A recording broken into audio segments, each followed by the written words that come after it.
অনুরোধ করছি একাডেমির তরফ থেকে আপনাদের জন্য আমরা এই খোলা মাঠে প্রোগ্রাম করছি। আপনারা এসে উপস্থিত হন আমাদের এই প্রোগ্রামের সভাস্থলে। আমরা বড় আশা করে এই প্রোগ্রাম করেছি।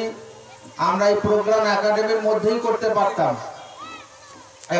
একাডেমির অনেক নিয়ম থাকে, অনেক রকমের প্রোগ্রাম হয়ে থাকে।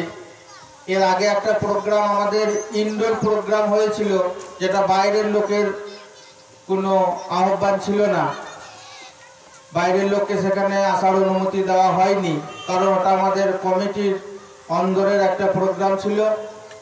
তিনবার গার্জেন মিটিং করে থাকি, সেগুলো আমাদের বাইরের কোনো লোক থাকে না। বছরে একটাই প্রোগ্রাম হয়, বাৎসরিক অনুষ্ঠান ছেলেদেরকে নিয়ে, সেটা আমরা খোলামেলা করি।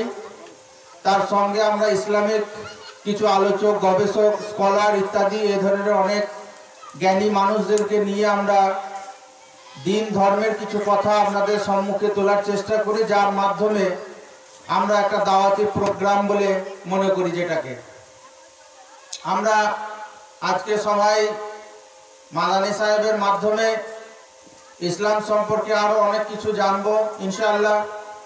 আমাদের জানার কোনো শেষ নেই।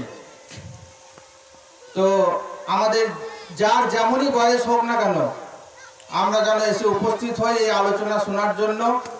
কারণ উনি এসছেন বহু দূর থেকে আপনাদের সম্মুখে আলোচনা রাখবেন বলে।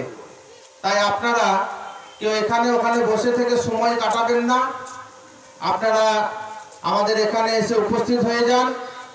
আমাদের সভা এই মুহূর্তে শুরু হবে।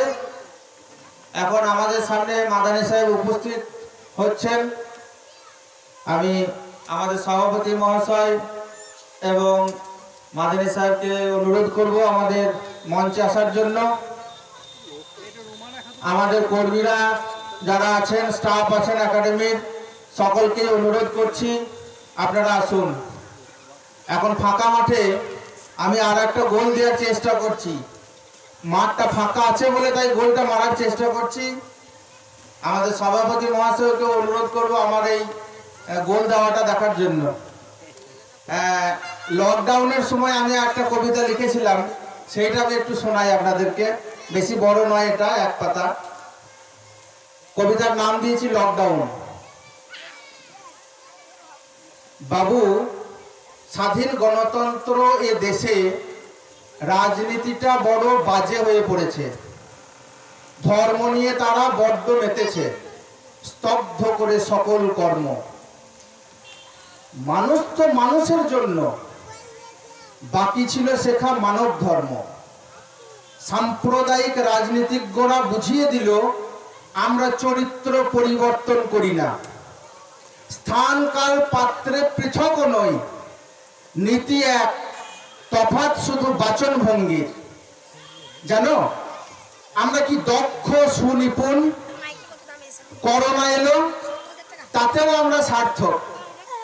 লকডাউনটা বড় হাতিয়ার, তাই শূন্য ভাড়াটা হয়েছে কানাই কানাই পূর্ণ।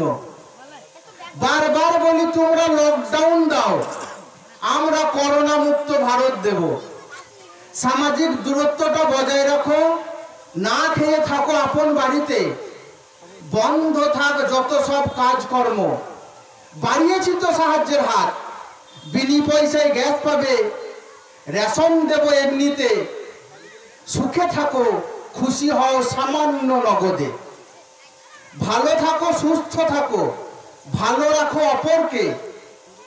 এই উপদেশটাও দেওয়ার ছিল। তাই হোক, তোমরা করো অবৈধ কামাই, আমাদের টাকার কোনো দরকার নাই। তোমরা তো জানো কাফনের পকেট নাই। তবে শুনে যাও আমার এক উপদেশ, আল্লাহর মার দুনিয়ার বার।